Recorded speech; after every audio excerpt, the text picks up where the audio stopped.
Amados, estamos aqui em mais um capítulo. Lembrando que o capítulo 4 foi uma aplicação de todo o Salmo 95. Estão lembrados? Aonde Deus exorta aquele povo que, pela rebeldia e dureza de coração, o rejeitaram. Eles se recusaram a realmente confiar no Senhor. Um povo que foi nutrido, sustentado, Deus enviou o maná, Deus abriu o mar vermelho, tirou eles da escravidão. Deus a todo momento demonstrando o seu poder e o seu cuidado. O autor de Hebreus diz que o evangelho também foi pregado a eles, da mesma forma como foi pregado a nós. E a exortação no capítulo 4 foi: não endureçam o vosso coração. Estejam aptos a crerem. Esforcem-se, acautelai-vos. Exortem uns aos outros. Tudo isso nós encontramos tanto no capítulo 3 quanto no capítulo 4. Agora, irmãos, após uma severa exortação, para não endurecermos nosso coração, para confiarmos nas Escrituras, onde estão contidos o Evangelho de Cristo, e o Evangelho é o poder de Deus, após isso, ele apresenta o nosso grande sumo sacerdote. O autor vai preparar cada um de nós aqui, através de mais um comparativo. Hoje ele vai citar Arão, a linha sacerdotal do povo judeu, e afinal a carta foi escrita aos hebreus, o povo judeu. Então, com base na linha sacerdotal, na função sacerdote, nós iremos olhar para isso, nos remetendo a Cristo. E ele tem esse objetivo. Inicialmente, nos 4 primeiros versos, nós iremos ver esse comparativo. O autor deste livro, desta carta, ele vai trazer a função sacerdotal, quem eram esses homens e o que eles faziam. Porque hoje nós não temos mais sacerdotes da linha de Levi, da linha de Arão, mas sim nós temos um sacerdote perpétuo, eterno. E por que ele faz isso? O pensamento judeu é nítido para todos nós.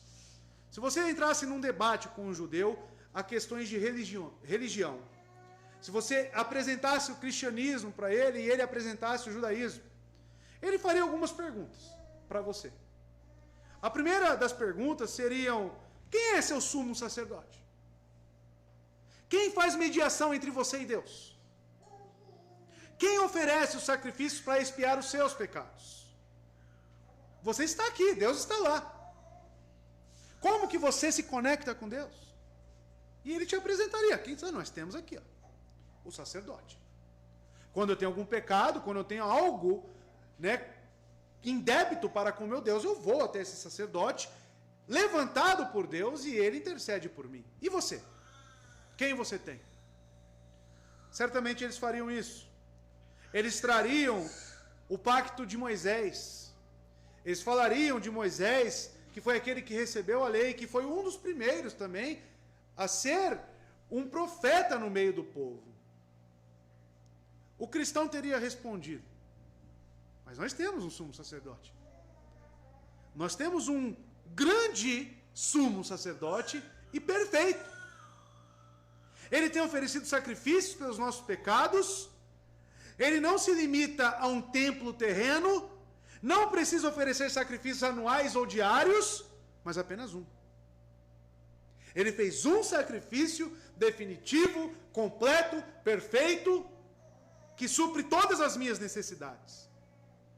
E se você apresenta Moisés, eu te apresento Cristo, que é o representante de um pacto superior, um pacto da graça. Então, amados, o cristão, ele tem o seu sumo sacerdote. Ele tem o seu sistema sacrificial. Mas em quem? Em Cristo. Eis a substância do pacto da graça. Eis a diferença de um pacto de obras na antiga aliança e um novo pacto em Cristo, superior, perfeito.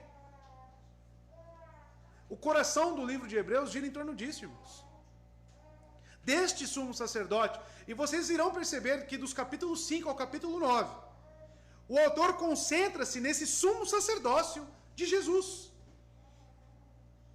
Seu sacerdócio sendo apresentado como algo superior, faz com que a nova aliança, que é administrada neste pacto da graça, substancialmente no sacrifício, na morte e ressurreição de Cristo, se mostrando cada vez mais superior à antiga. Aonde a base da antiga aliança, os pactos feitos na antiga aliança é a obediência viva para homens imperfeitos, onde eram necessários sacrifícios imperfeitos. Mas, porém, apontavam para algo maior.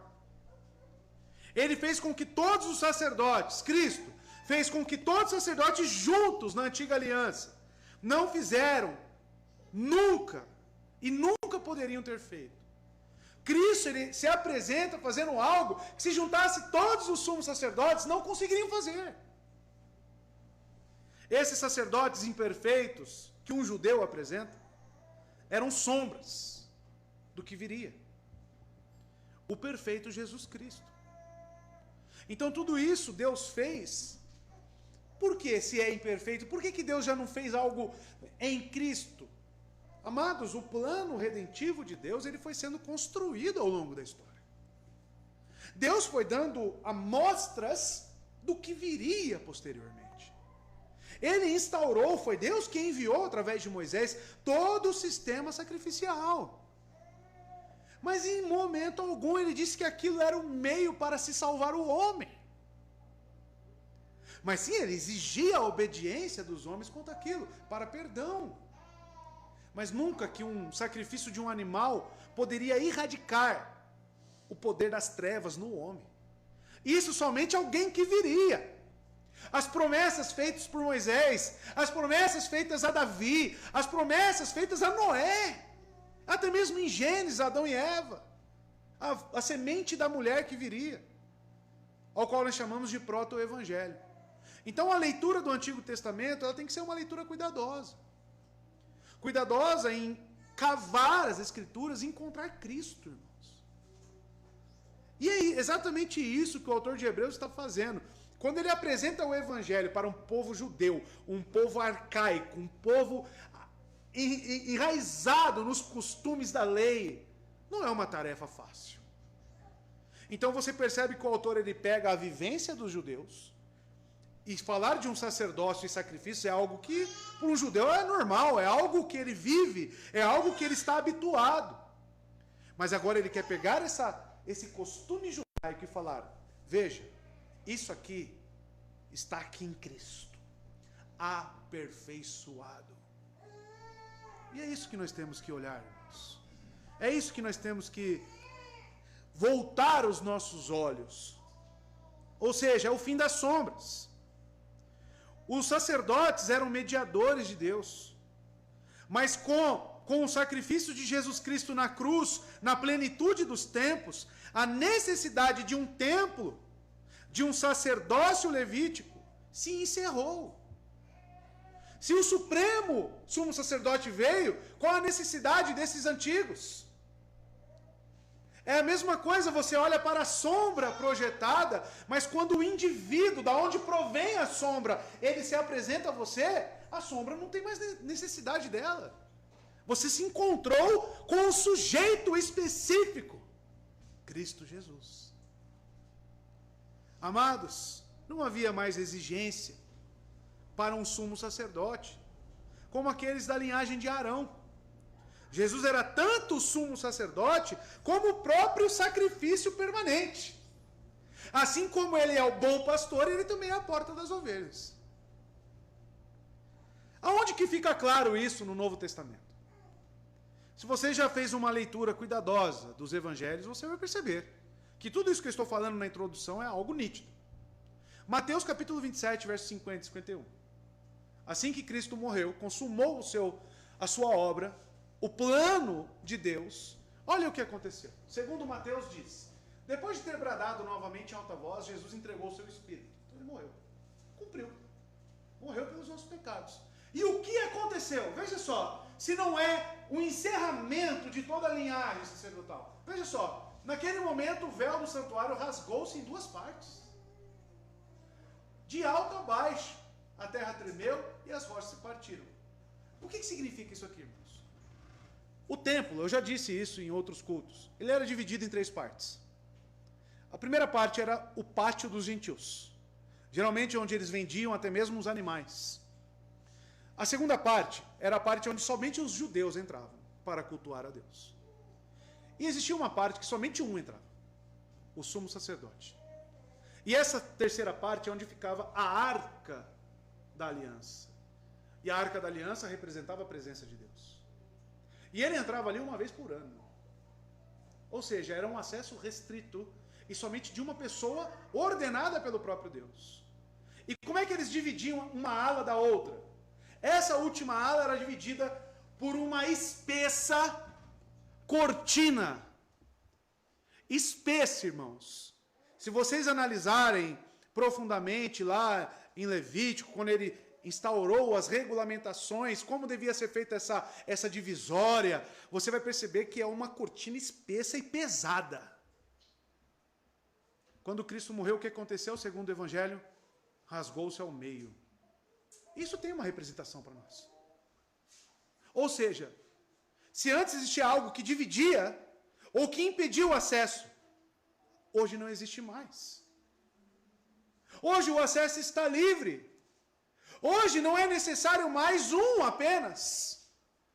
Mas um nos garante e nos dá acesso a essa entrada, a este local, que é a presença de Deus. Contextualizando, irmãos. Estes 4 primeiros versículos afirmam 3 qualificações básicas para um judeu ser um sumo sacerdote. Ele foi nomeado por Deus e se compadeciam do povo ao qual eles ministravam. Veremos isso. E ofereciam sacrifícios em seu nome. Os 6 versos a seguir, que vai ser semana que vem, mostram como Jesus cumpre essas qualificações. Então nós já vamos exercitar isso hoje. Tudo que o autor vai falar nos versos 1 a 4 é o que se diz respeito a um sacerdote literalmente. Quais são as suas qualificações? Tanto que o tema da minha mensagem é atribuições de um sumo sacerdote. Eu posso até mesmo fazer uma aplicação em certas proporções, com muito cuidado, sobre a função de ser ministro do Evangelho. Ou seja, ser pastores. Aqui nesse texto, nos 4 primeiros versos, nós vamos trabalhar teologia bíblica, ainda mais, pactual, claro, porque vamos ver aonde se encerrou e aonde que Cristo está exercendo, substancialmente isso. E também teremos contato com teologia pastoral. Os requisitos para um pastor. Então analisaremos o texto a partir do verso 1 agora. Eu utilizarei a King James atualizada, tá bom, irmãos? E você pode acompanhar na sua Bíblia. Verso 1.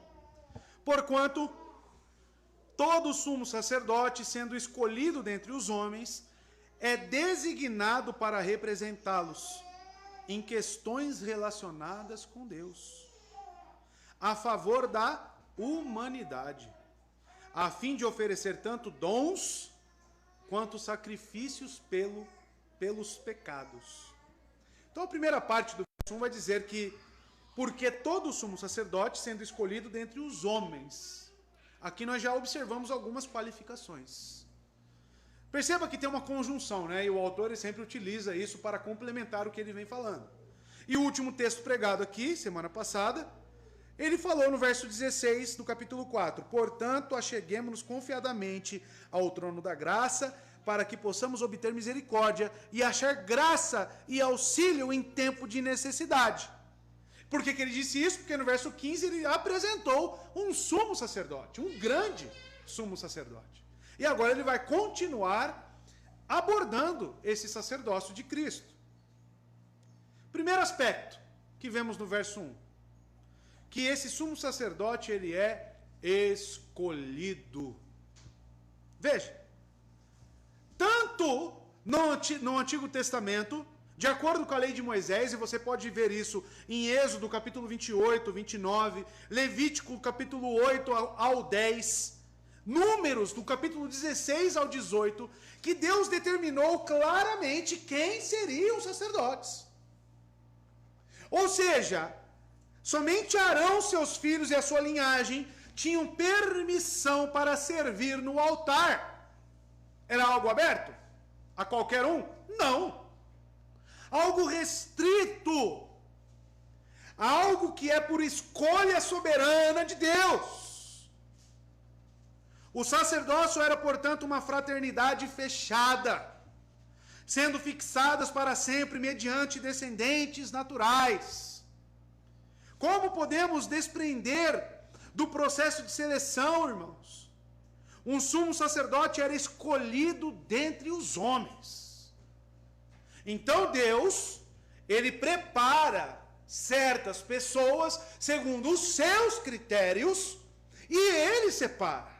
Ele escolhe quem vai ser esse sumo sacerdote. Por que chamamos Cristo de o ungido de Deus? Justamente por ele ser único, por ele ser o enviado do Senhor. Eu quero ser o novo Cristo. Impossível, meu irmão. Deus determinou, para salvar os homens. E aqui nós começamos a fazer um paralelo do sacerdócio literal para o sacerdócio de Cristo. E escolha é um desses critérios, um desses aspectos. A qual fica claro, porque todos somos sacerdote, sendo escolhido dentre os homens. O que Cristo fez? Tomou a forma de homem. E ele continua, é designado para representá-los. Ou, conforme foi lido, a favor da humanidade. O sumo sacerdote, então, ele é designado. É isso que está escrito na sua Bíblia? É designado. Então ele falou escolhido e designado. Observe que a voz passiva do verbo é usada para descrever o processo de escolha e designação. O que é designar alguém? Maurício, eu te designo a ser responsável por tal função. É uma designação, é algo específico, direcionado. Quando você é designado, lógico que você então não pode querer fazer aquilo por própria vontade. Eu quero. A pergunta é, você foi designado para isso? Assim como Cristo foi designado pelo Pai em morrer em favor dos homens, o sacerdote também era designado por Deus. Deus falou, é dessa família, é deste aqui Arão que eu escolhi, é daqui que virá aqueles que trabalharão no meu templo. Você percebe a aplicação que o autor está tendo, o cuidado que ele está em apresentar, vai ficar mais nítido a partir do verso 5, semana que vem, ele fazer a aplicação em Cristo desse sacerdócio. Mas ele já prepara, mostrando as similaridades entre o sacerdócio, que os judeus falam, não, olha aqui, nós somos sacerdote. Falou, pois bem, olhe para isso, mas cumprido em Cristo. É isso que ele está fazendo. E claro que nós fazemos uma aplicação nos ministros dos evangelhos, ao qual devem ser designados por Deus também. E ele diz, irmãos, a fim de oferecer tanto dons quanto sacrifícios pelos pecados. Está uma outra designação aqui do sacerdócio. O sumo sacerdote deve oferecer sacrifícios. No original grego, a frase assuntos relacionados a Deus é usada também no capítulo 2, verso 17. Vamos lembrar? Olha o que diz no capítulo 2, verso 17. Por isso, em todas as coisas, convinha-lhe que fosse feito semelhante aos irmãos. Não é escolhido dentre os homens o sacerdócio? Cristo, então, convinha que fosse semelhante aos irmãos, para que fosse um sumo sacerdote misericordioso e fiel em todas as coisas que pertencessem a Deus,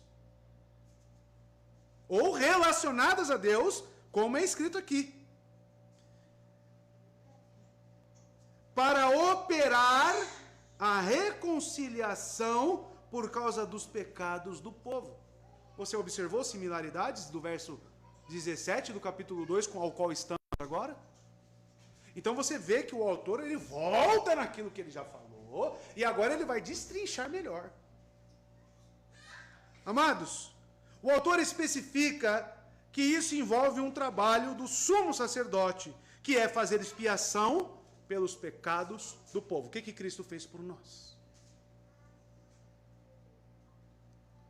Esse trabalho consiste em representar os homens diante de Deus, quando as pessoas vêm com dádivas e sacrifícios.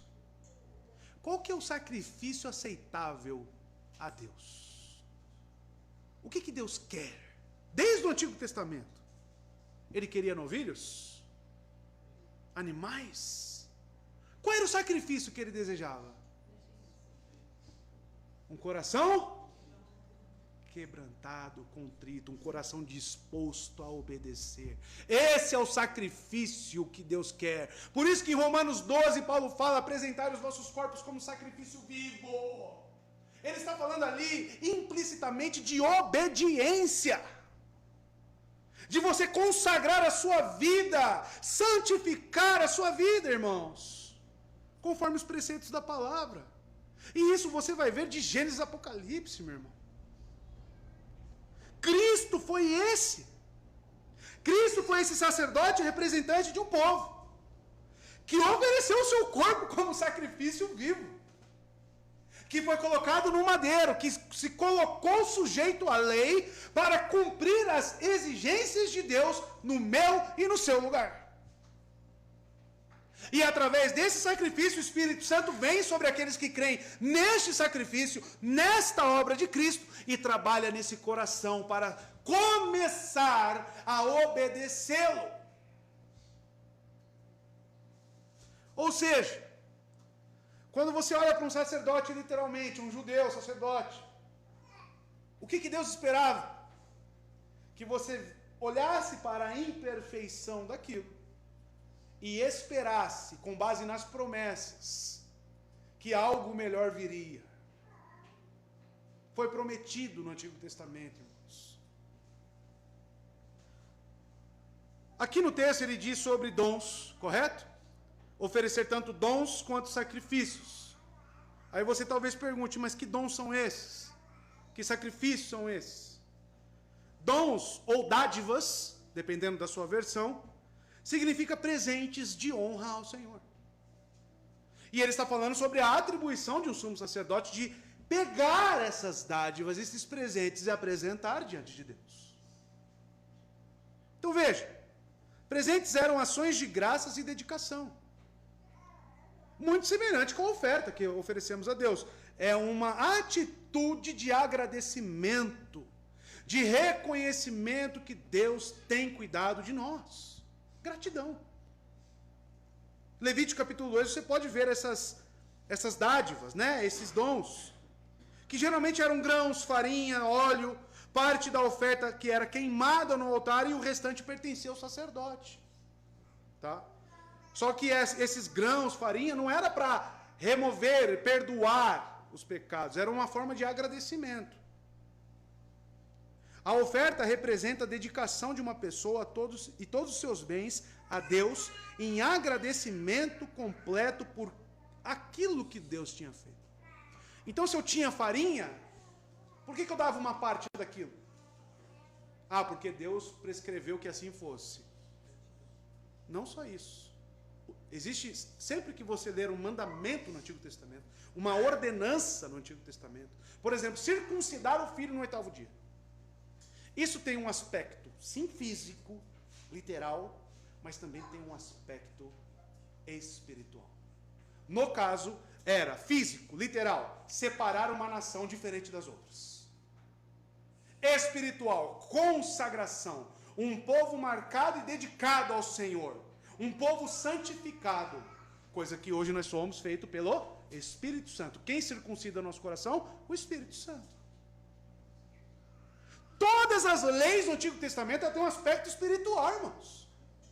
E quando as pessoas iam com a farinha, iam com óleo, por quê? Porque elas plantaram, porque elas conseguiram obter aquilo graças à providência de Deus, graças ao cuidado de Deus. Então eles reconheciam isso e faziam o famoso culto da dedicação.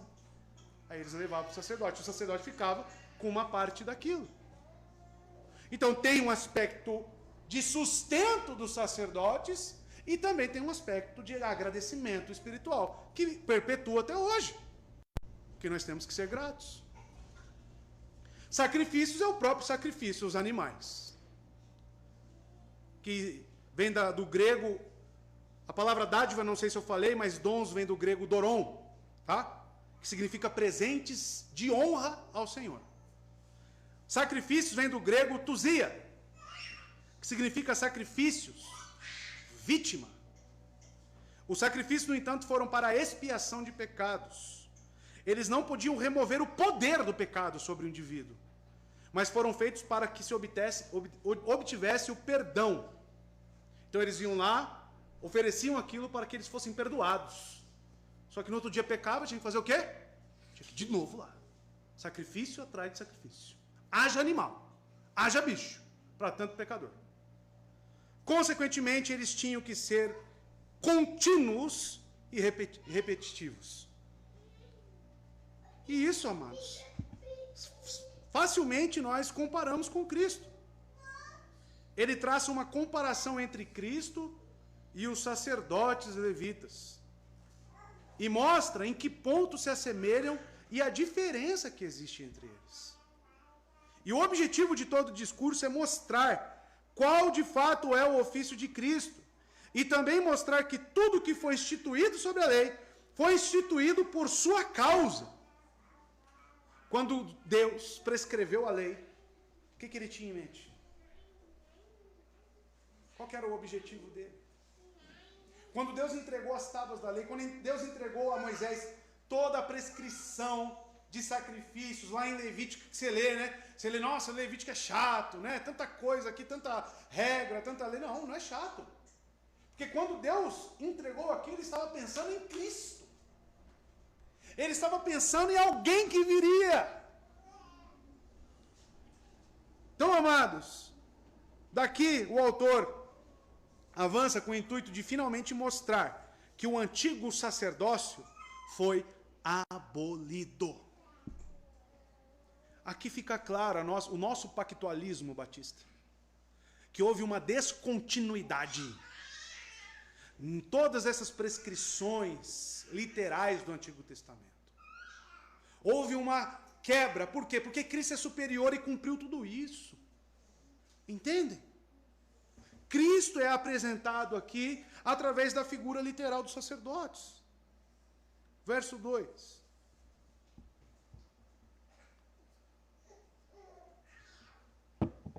Ele é capaz de compadecer-se dos que não têm conhecimento e se desviam, considerando que ele mesmo está rodeado de fraquezas. Ele está falando do sacerdote judeu, tá? Primeira coisa que ele fala aqui, então, foi dos seus aspectos, né? Os seus desígnios como sacerdote. Então, o primeiro deles, escolhido dentre os homens. Depois, designado para representá-los. E, por último, oferecer sacrifícios e dádivas, tá? Então, ele apresentou as atribuições de um sacerdote. E agora ele fala de mais algumas, porém, em um âmbito pessoal, intrínseco. Veja só. Primeiro que ele fala ele é capaz de compadecer-se. O sumo sacerdote, representando o homem diante de Deus, não pode perder a paciência com os que ele representa. Apesar dos pecados e das deficiências do homem. Agora você começa a entender por que Deus se irou tanto com Moisés quando ele perdeu a paciência. Porque, de certa forma, Moisés também apontava para Cristo. Como intercessor, o sacerdote tinha de ser justo, tinha que ser complacente, um coração disposto a olhar para as dificuldades das pessoas. Já que ele era também o principal dos pecadores. Amados, essa imagem que muitos pastores gostam de ter, de serem elevados como santos especiais, Isso é a maior falácia e contradição bíblica que existe. Se existe alguém que tem os seus pecados mais exaltados, mais revelados, é o do pastor. É o do sacerdote. Por quê? Porque ele é trabalhado justamente para se compadecer daqueles que pecam. Logo, por isso que Paulo disse que dos pecadores ele é o pior. Porque nós, pastores, irmãos, nós se dedicamos às Escrituras. E quanto mais nós nos dedicamos, mais os nossos pecados ficam aparentes. Mais a cobrança sobre as nossas vidas é imposta. Por isso que é pesado. Por isso que não é algo leve. E que exige de nós uma confiança excessiva em Cristo. Completa, plena. Para que isso? Para que esse peso? Para que nós possamos nos compadecer daqueles que pecam. Então, amados, não tenha o pastor como o santão. Não. Ele é o pior dos pecadores. Ele é o pior. E aqui está o exemplo claro do sacerdócio. Ele diz, ele é capaz de compadecer-se.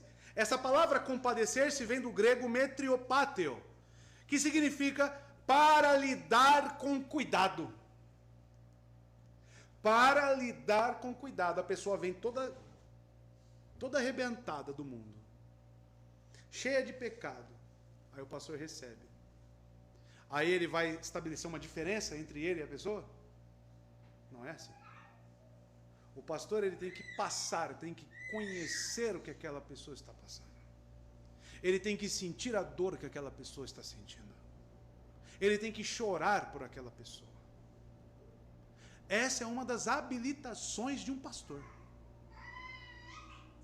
Eles têm que estar aptos. Um texto, irmãos, que eu fui fortemente constrangido.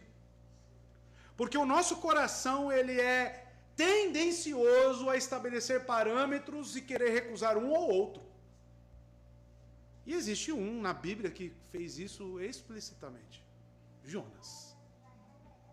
Jonas não quis pregar em Nínive. Jonas achou que aquele povo não era digno de receber a misericórdia e o arrependimento de Deus. E ele não quis ir, segundo o relato em Jonas, exatamente por causa disso. Ele diz, Senhor, eu não quis vir porque eu sabia que o Senhor é um Deus misericordioso e que poderia salvar eles.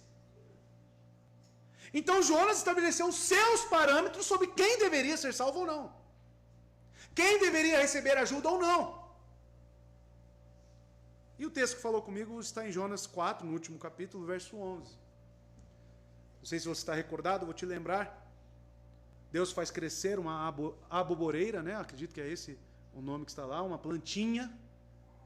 Estava um sol escaldante, e essa planta serviu até como sombra para Jonas. Ele dormiu. Uma lagarta, e diz o texto que foi enviada por Deus, uma lagarta, comeu a planta, ele perdeu a sombrinha e ficou triste, desamparado. E aí Deus falou com ele: você se preocupa com essa planta e não se preocupa com os ninivitas? Você não fez esforço nenhum para que ela crescesse, você não plantou ela, você não regou ela cresceu e você agora está triste. E olhe para os ninivitas e ele diz: contudo, Nínive tem mais do que 120 mil pessoas que não sabem nem distinguir a mão direita da esquerda. Além de muitos rebanhos, não deveria eu ter pena dessa grande cidade?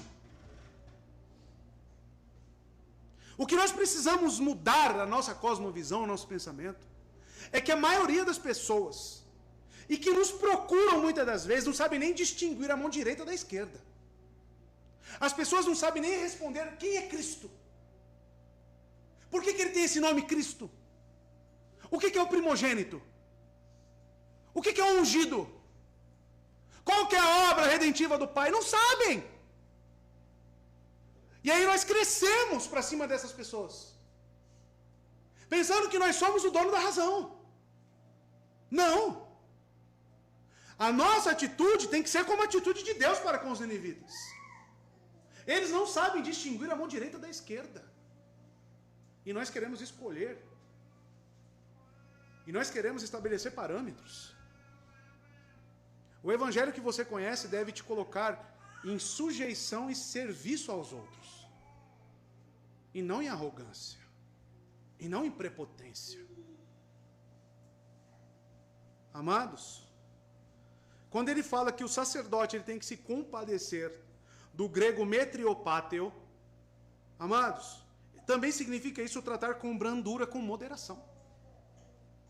No contexto de Hebreus 5, ao qual estamos aqui, traz a ideia de participante em dois aspectos. Primeiro, é o significado de estar no meio de, sendo totalmente envolvido. O pastor não é para ter diferença. Tem pastor que prega, irmão, não sei se já foi em igreja assim. O pastor prega e ele some. Ninguém mais vê ele. Às vezes sai por trás da igreja, pega o carro e vai embora. O pastor é para estar no meio da massa.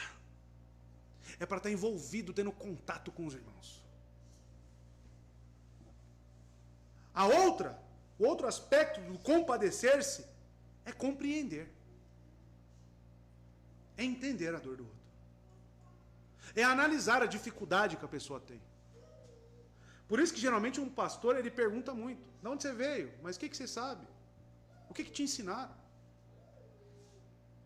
E amados, a nossa realidade no Brasil de igrejas não se difere em nada da de Nínive.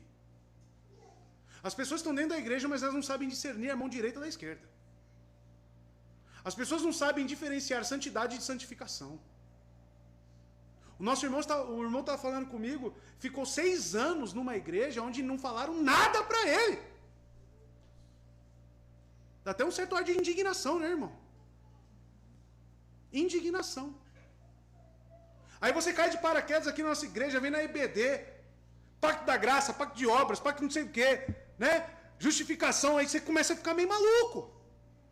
Mas calma, vai indo, vai perguntando, vai se interessando. E Deus vai te abençoando.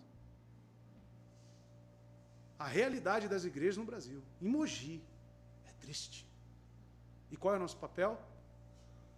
Porque sacerdote não é só o pastor não, tá? Você vai lá em Pedro, lá ele fala que todos somos sacerdotes santos.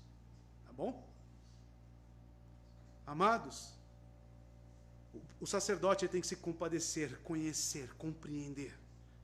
Mas, perceba algo. Ele deve evitar extremos. Ele deve ter um equilíbrio entre irritação e apatia. Ele iria ser paciente com o malfeitor, mas não tolera o mal. Ele não tolera a maldade. Aqui existe uma diferença, e o autor vai apresentar aqui. Qual que é o limite desse compadecer-se? Veja só no texto. Dos que não têm conhecimento e se desviam. Vamos analisar isso com calma? O escritor de Hebreus é específico, pois ele diz que o sumo sacerdote lida amavelmente com aqueles que são ignorantes e estão se perdendo. Vocês perceberam isso no texto? Que o compadecer-se é daqueles que são ignorantes e estão se perdendo. Ele não fala daqueles que conhecem e deliberadamente vão contra a palavra. Tem uma diferença. Por isso que Cristo fala: não entregue pérolas aos porcos. O evangelho é para os perdidos. Não é para aqueles que já acham o caminho e sabem, né, aonde estão indo e rejeitam. Amados, veja só. O sumo sacerdote deve saber a diferença entre os pecados intencionais. E por isso que ele fez uso do Salmo 95, olha fazendo sentido agora. Porque aquele povo, qual é a diferença daquele povo no deserto para os ninivitas? Qual é a diferença? Aquele povo no deserto recebeu a lei da mão de Deus. Deus entregou Moisés, entregou Arão. Deus fez tudo por aquele povo. Pergunta você, era um povo ignorante? Não era. Não era. E os ninivitas? Não tinha lei. Não tinha. Eles não tinham conhecimento da mão direita para a esquerda. Vocês entenderam agora o que Deus quis dizer? Isso já deveria nos colocar em temor de joelhos, porque você conhece a lei. A sua proximidade está mais para o povo do deserto do que para os ninivitas. Por isso que domingo eu falei que a pior classe de réprobos é aqueles que estão na igreja. O pior incrédulo é Judas. E na igreja está cheio de Judas. Que conhece, tem contato, lê, frequenta, mas rejeita. Amados, entre estar aqui, ouvir, com o coração contrito, aceitar, estar disposto a obedecer, ou estar aqui e sair por aquela porta e rejeitar, é melhor que você nem venha. É melhor que você nem venha. Ou você vem para que a sua vida seja realmente, você se coloque em uma posição de eu quero que a minha vida realmente seja transformada. Do que vir, entrar aqui e sair aqui. É melhor que nem venha. E é justamente isso que ele fala. Compadecer-se dos que não têm conhecimento e se desviam. Ignorantes. Eu falei com alguns irmãos acham que é até pesado o que eu falo. Tem algumas igrejas, irmãos, e eu digo abertamente, muitas, Congregação Cristã do Brasil, não tenho medo. Tem muitas igrejas. Deus é Amor, que veio a nossa irmã aí. Tem igreja que faz mais mal para a pessoa do que bem. E eu falei para alguns irmãos, às vezes eu prefiro um bar na esquina do que essas igrejas. Porque no bar pelo menos é ignorante. Agora essas igrejas, elas vêm com um arcabouço de informação tudo errada e você tenta apresentar a forma correta das escrituras com toda a humildade que você tem, irmão. Não entra. Porque eles não querem obedecer. Não querem compreender. O povo do deserto. Salmo 95. Esses são aqueles que irritam a Deus. Esses são aqueles que tiram, despertam a ira de Deus. Profundamente. Porque os ninivitas, se você pensar, era um povo imoral, cheio de deuses pagãos. Mas Deus ainda olhava para eles e falava, eles não sabem. Agora ele olha para esse povo na igreja, manipulando a palavra dele. Lendo a palavra dele e usando para qualquer fim. Como você acha que Deus olha?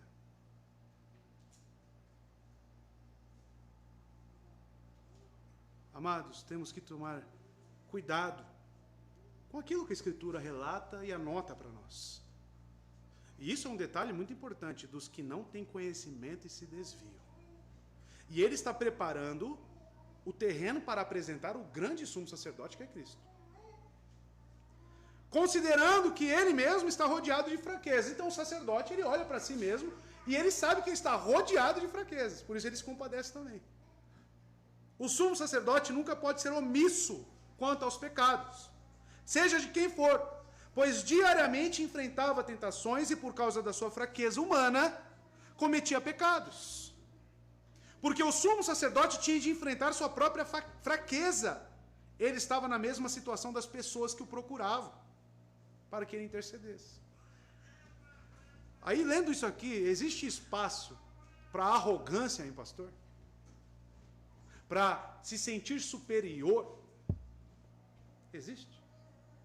Pelo contrário, irmãos, esses pastores, e algumas denominações gostam, né? Algo que eu acho horrível, coloca até cadeira em cima lá. Por que isso? Por que a cadeira tem que ser separada? Por que tem que sentar lá em cima? Por que não pode sentar aí no meio das pessoas aí? Então eles já imprimem essa superioridade. Isso é algo totalmente danoso para a igreja, para as pessoas. Estabelecer essa diferença, irmão. O sacerdote, ele estava lá, recebendo as pessoas, ouvindo os pecados, orando por elas, oferecendo sacrifícios junto. Andando junto. Não com ar de superioridade. Mas aí nós começamos a nos atentar com as comparações a Cristo, porque as comparações que foram feitas, elas foram até aqui. nem todas as coisas atribuídas aos sacerdotes levitas são aplicáveis a Cristo. Sabemos que Cristo estava isento de toda e qualquer infecção do pecado. Cristo é santo. Ele participou das nossas fraquezas. E se vocês se recordarem no estudo da confissão, nós apresentamos aqui as fraquezas humanas de Cristo. Porém, sem pecado. No entanto, essa experiência das fraquezas anteriormente descrita, por si somente é suficientemente poderosa para predispô-lo a socorrer-nos, fazendo-o misericordioso e disposto a perdoar, bem como torná-lo solícito para conosco em nossas misérias. Porque mesmo sem pecado, ele adquiriu as nossas fraquezas. Angústia, aflição, dor, fome, tudo aquilo que você sofre, tudo aquilo que a sua natureza humana, a minha também, Cristo passou, humanamente falando. Em âmbitos psicológicos, em âmbito mental, em âmbito físico, tudo ele passou. Então ele sabe o que você passa. E eu falei semana passada, mas ele não teve pecado, como que ele pode se compadecer de pecadores? Mas ao pé que ele não tinha pecado, ele viveu no meio dos pecadores sendo santo, santo, santo. O que é pior? Sair de um estado de glória, do lado do Pai, junto com o Pai, como o prólogo diz de João, estar no meio dos pecadores, tendo a mesma natureza que Deus. O que você acha que é pior? Ele via, ele sentia o ódio, a aversão pelo pecado. O pecado das pessoas ao seu redor. Ele andou com Judas. Já imaginou ele sabendo quem Judas é e andando com Judas? E ele sentindo aquilo na sua natureza santa, impecável, nítida. Pessoa que vinha aí e beijava ele. Era tesoureiro dele. Os discípulos traíram, abandonaram ele, depois ele volta à paz. Mas não a paz que ele deu falsa, porque Cristo não tem mácula, era algo sincero. Algo de coração. Verso 3. E por esse motivo, deve oferecer sacrifícios pelos pecados, tanto do povo, como em seu próprio favor. Veja, pelo sacerdote judaico, né, o sacerdote da linha de Levi, ser também um pecador, como homem, ele tem que oferecer sacrifícios pelos seus pecados. Tanto dele, quanto do povo. E é o que diz o texto. E por esse motivo, qual? O que ele falou no verso anterior. Deve oferecer sacrifícios pelos pecados. O versículo 3 é uma nota explicativa, na qual o escritor enfatiza o que ele já afirmou no versículo anterior, onde ele aponta para a fraqueza do sumo sacerdote. E o texto continua, tanto do povo, né, oferecer sacrifícios pelos pecados, tanto do povo como em seu favor. E agora, fazendo uma óbvia referência em Levítico 9, verso 7, 16, onde você lê todas essas prescrições, ele diz que Arão deve oferecer um holocausto pelo seu próprio pecado e pelo povo.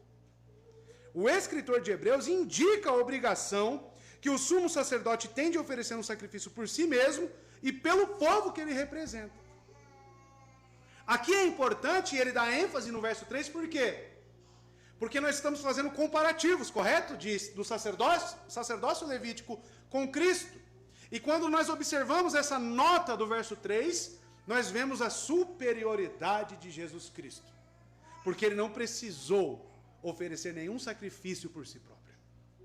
Ou seja, esse nosso grande sumo sacerdote é superior. É perfeito. Ou seja, então devemos fazer um paralelo entre os sacerdócios dos judeus e de Cristo, mas com ressalvas. Devemos lembrar que, embora o autor esteja traçando um paralelo entre o sumo sacerdote levítico e Jesus, o grande sumo sacerdote, nem tudo é comparável e igual a Cristo. A diferença mais significativa é que Jesus não necessita oferecer sacrifícios diariamente, primeiro pelos seus próprios pecados, e em seguida pelos pecados do povo. Seu sacrifício é único. Entenderam porque o autor destaca isso aqui? Verso 4. Ninguém, portanto, toma essa honra para si mesmo, senão quando convocado por Deus, como aconteceu com Arão. Eu diria que o verso 4 é um complemento do verso 1, onde falou que é escolhido, que é designado. O verso 4 vem para complementar isso. Ninguém, portanto, toma essa honra para si mesmo. Aqui é importante, porque existia certa prepotência entre os sacerdotes da época. Os fariseus. Vocês estão lembrados da mensagem de domingo? Qual que era o medo deles? Perder o tempo? Perder a posição? E eles falam isso abertamente, né? Virá os romanos e nos tirarão o nosso lugar. Ou seja, o prestígio, todas essas coisas tomaram lugar no coração do povo. Pergunto, somente será, que o princípio real do sacerdócio se perdeu para aquele povo? Com certeza. Te pergunto, e hoje? Entre os pastores? Eu conheço inúmeras pessoas, e você também conhece, que querem ser pastor. Eu já acho estranho. Eu já acho muito estranho. Fala para mim um profeta que foi levantado por Deus, que ele estava procurando ser profeta. Me fala um. Moisés, estamos falando da lei, né? Moisés, eu te escolhi. Quero que você vá. Não, eu não. Manda outro. Não. Não, é você. Mas ele fala, não, eu mando Arão. Arão vai com você. Deus apareceu na sarça, falou com ele. Agora eu vejo pessoas se autopromovendo. Eu vejo seminaristas, inclusive, com uma ânsia de querer ensinar, de querer passar alguma coisa. Antes de querer ensinar, você tem que ser ensinável. Você tem que ter um coração trabalhado e levantado por Deus. Principalmente no que tange pecado. Desculpa o termo, mas existem certos almofadinhas que não sabem nem o que é a dor do outro e quer ser pastor. Amado, é Deus quem levanta.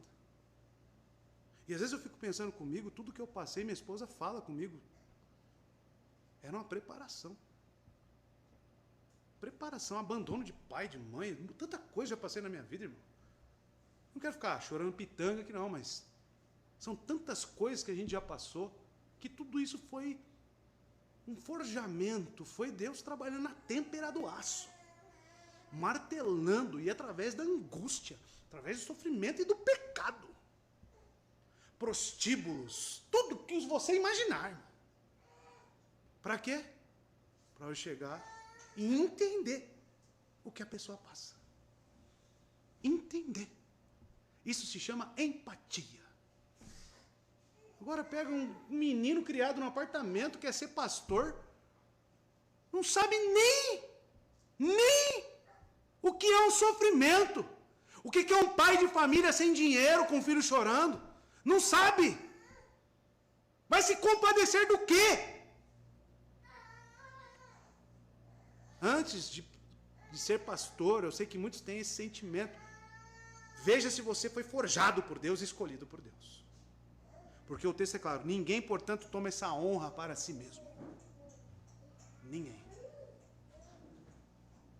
O ofício de sumo sacerdote é uma honra que Deus conferiu à pessoa que assumiu as obrigações do ofício. O sumo sacerdote, desde a época de Arão, gozava de um digno reconhecimento por parte da comunidade hebraica. Sem dúvida, o sumo sacerdote tinha um posto mais alto da nação, juntamente com os líderes civis. E isso que é o que subia para a cabeça das pessoas. Mas é que eu falo porque eu vejo muitos exemplos negativos, irmãos. E é com tristeza que eu falo isso. Porque essas pessoas logo vão estar assumindo igrejas. Mas são pessoas com desejos egoístas que não estão prontas para assumir uma igreja. Não estão prontas. Minha esposa fala, não fala isso de púlpito, né? Mas eu falo, não tem problema. Eu não queria ser pastor. Não tem benefício humano nenhum. Não tem, eu não tenho problema em dizer isso. É difícil. Tem que orar pelos irmãos. Tem que se dedicar ao ensino. Não é fácil, é pesado. Para mim era muito mais fácil trabalhar numa indústria. O fretado passar na porta da minha casa, eu entrar, voltar, sentar numa cadeirinha e ouvir. E seguir minha vida. Nossa! Ia ser muito mais fácil. Mas Deus falou e vai ser assim, não tem jeito. É para isso que eu quero você. Ai de mim se não pregar o evangelho. Ai de mim. Paulo não diz isso? Ai de mim. Você acha que Paulo queria tomar porrada, irmão? Sair quase que morto da cidade? Ele diz isso nas suas cartas. O evangelho para mim é obrigação. Ele tem que pregar. Amados, a vontade de Deus tem que ser feita. E nós se submetemos porque nós cremos que Ele nos sustentará. Mas é fácil? É algo que nós devemos romantizar? É igual filhos. As pessoas gostam de romantizar filhos. Ah, que lindo. Mas é fácil? Acabei de falar com a mãe, está emagrecendo, né? Minha filha está me sugando. É. Romantiza. Cabelo cai. Corpo fica daquele jeito. Acorda de madrugada. É fácil? Fica romantizando, filho. É bênção? É bênção. Mas não diz que é fácil, porque não é. Uma coisa é uma coisa. Outra coisa é outra coisa. O pastoreio é a mesma coisa, irmãos. É a mesma coisa. É bênção nas mãos de Deus? É um ofício digno? Sim. Ninguém está falando que não é. Mas é fácil. Já foram ver o índice de pastores que se suicidam? Sabe por quê, irmão? Não está preparado. Não é livro de teologia sistemática que forma pastor, não. É vivência. De se compadecer. De entender o que a pessoa está fazendo e passando. Ninguém recebe essa honra por autogratificação. Por isso que ele diz, ninguém, portanto, toma essa honra para si mesmo. O autor enfatiza isso, vocês percebem? Que ninguém exerce o ofício de sumo sacerdote somente para gozar de prestígios e honras. A honra associada ao ofício deriva-se do cumprimento das obrigações designadas ao sumo sacerdote. A honra do pastoreio, irmãos, do ministro do evangelho é pregar o evangelho. Essa é a honra, mais nada. A honra é você anunciar o poder de Deus. A honra é você ter capacidade pelo Espírito Santo de poder comunicar isso, só. Essa é a honra. A honra não é o púlpito. A honra não é a posição. Não, isso não é a honra. Ele deve servir a Deus em favor do povo. E não a favor de si próprio. Ele é seu representante. Seu representante de Cristo. Já pensou nisso? Por isso que Efésios, né, fala que o homem tem que amar a esposa como Cristo amou a igreja, porque você é uma representação de Cristo na sua casa. Você sabe o peso que está sobre nós, homens? O parâmetro que as Escrituras deu para o homem, chefe de família, é lá na eternidade. Ele é seu representante. Ele é o representante dos pastores. Cristo é o representante, ele é nosso modelo. Ele exerce o papel mediador de rogar pela remissão dos pecados. Orar pelo seu pecado, orar pela sua condição, todos os dias. Todos os dias. Por isso que o caderninho aí, ó, tá? Tô orando pela nossa irmã lá, já orei pela... Tá lá, todo dia lá. Senão, quando por Deus. Então, ninguém, portanto, toma essa honra para si mesmo, senão, ele diz, quando por Deus. Como aconteceu com Arão. Tem que ser vocacionado. A igreja, quando vier candidatos a pastores aqui, você tem que sondar isso. Por que você quer ser pastor? O que te motiva? E uma das respostas que se espera é que a pessoa não queira ser pastor. Mas faça aquilo porque é uma determinação e posição de Deus. Agora o camarada vem, não, é que eu gosto de ensinar. E, meu amigo, aí você já pode começar a ficar com o pé atrás. Gosta de ensinar? Você ensina a sua esposa em casa? Aí você começa a puxar.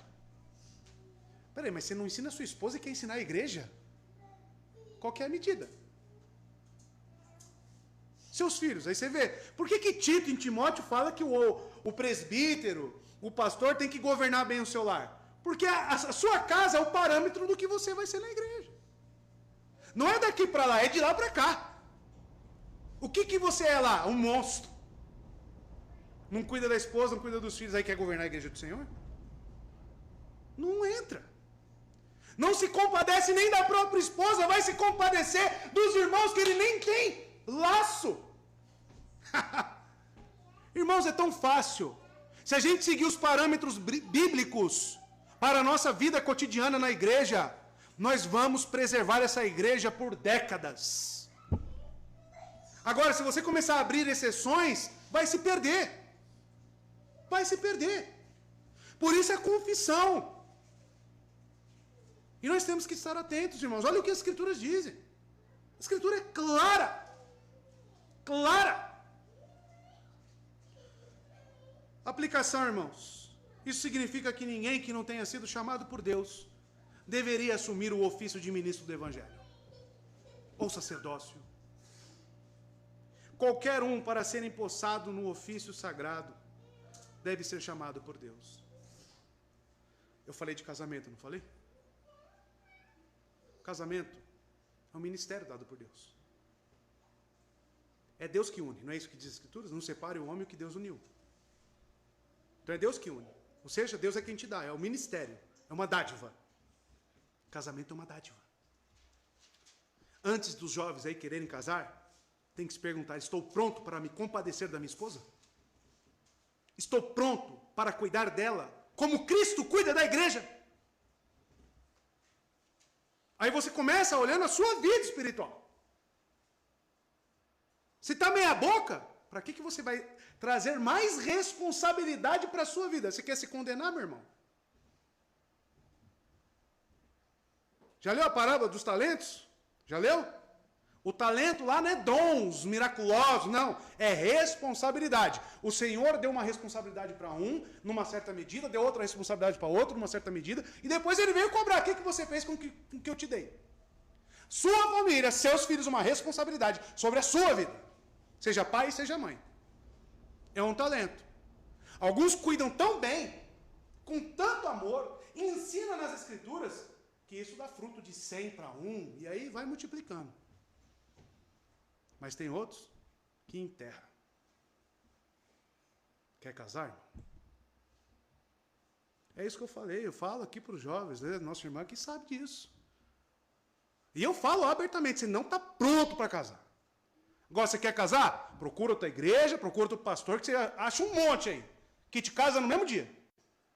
Eu te digo o que você tem esboçado aqui na igreja. Você não cumpre horário, não faz uma prova na IBD, e aí quer casar. Casar para quê? Porque aí entra, aí vem filho, aí pronto, aí vira uma bola de neve. Aí depois vem, pastor, minha família está destruída. É, está destruída, eu sei. E você também sabe por quê. Amados, por que eu falo isso da família? Porque o sacerdócio, o pastoreio, está totalmente relacionado com essa questão familiar. Totalmente. Cristo e Arão foram chamados por Deus, tanto um quanto o outro. Em contrapartida, entre ambos há uma diferença. Enquanto Cristo triunfou de uma forma nova e distinta, tornando-se o sumo sacerdote para sempre e eterno, era evidente, e é evidente, que o sacerdócio de Arão foi temporário. E por isso, ele era indispensável. Era indispensável que cessasse essa linhagem araônica de sacerdócio. Então percebemos o objetivo do argumento do autor. Sua intenção é defender o direito do sacerdócio de Cristo. Porque talvez os judeus, talvez não, certamente, eles estavam recusando o sacerdócio de Cristo. Então o autor está se preocupando em dizer que, assim como Arão, que eles reconheciam como sacerdote, eles deveriam reconhecer Cristo. E não como em pé de igualdade, Cristo como superior. O que ele está trabalhando aqui é a teologia bíblica pactual, inteiramente. E que entrou hoje em teologia pastoral. Que você cresça no conhecimento das Escrituras. Que hoje você tenha mais parâmetros quanto aos ofícios de pastores, ministros da palavra, porque a intenção é ter outros pastores aqui junto comigo, mas você tem que saber. É a igreja que nomeia os pastores. Não tem que vir pessoas de fora, nós somos congregacionais. É a igreja que delibera. É a igreja que olha para a pessoa e fala, esse aí está pronto para se compadecer.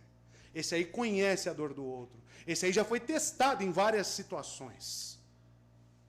Esse aí sabe. Deus preparou na têmpera do aço. Se não, não coloque a pessoa nisso. Você não vai passar vergonha, vai envergonhar o nome de Cristo. E vai envergonhar o seu nome, porque você que colocou ele como pastor. A igreja será cobrada de tudo que ela decide e delibera. Seja o que for. Então você tem grandes responsabilidades como membro nessa igreja. Que você entenda o texto e que o Espírito Santo trabalhe na sua vida. Deus te abençoe.